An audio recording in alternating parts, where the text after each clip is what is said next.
Hello friends, I am Seema and welcome to my channel. આજે હું બનાવું છું મસાલા શિંગોડા સાથે ગાર્લિક બ્રેડ. તો ચાલો શરૂ કરીએ.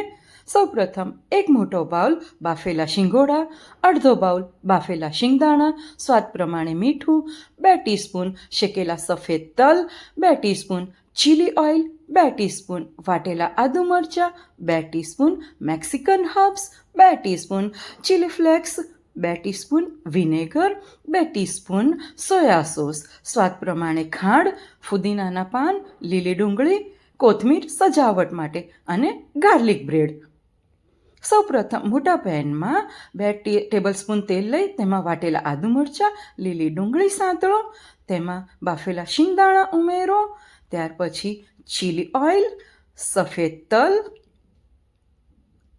સ્વાદ પ્રમાણે મીઠું, Mexican herbs, chilli flakes, vinegar, soya sauce, સ્વાદ પ્રમાણે ખાંડ અને છેલ્લે જે આપણે બાફીને શિંગોડા રાખ્યા છે તેના નાના ટુકડા કરીને ઉમેરો અને બધું જ બરોબર હલાવો.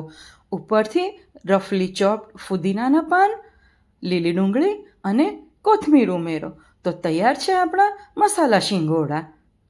તમે આ મસાલા શિંગોડાને સલાડ તરીકે પણ ઉપયોગ કરી શકો છો, પણ આપણે તેને ગાર્લિક બ્રેડને તવા ઉપર બટર કે તેલથી એકદમ ક્રિસ્પી કરીશું અને તૈયાર થયેલ ગાર્લિક બ્રેડ ઉપર મસાલા શિંગોડા એપ્લાય કરીશું. તો તૈયાર છે આપણા મસાલા શિંગોડા સાથે ગાર્લિક બ્રેડ. તમે ગાર્લિક બ્રેડની જગ્યાએ સેન્ડવિચ બ્રેડનો ઉપયોગ પણ કરી શકો છો.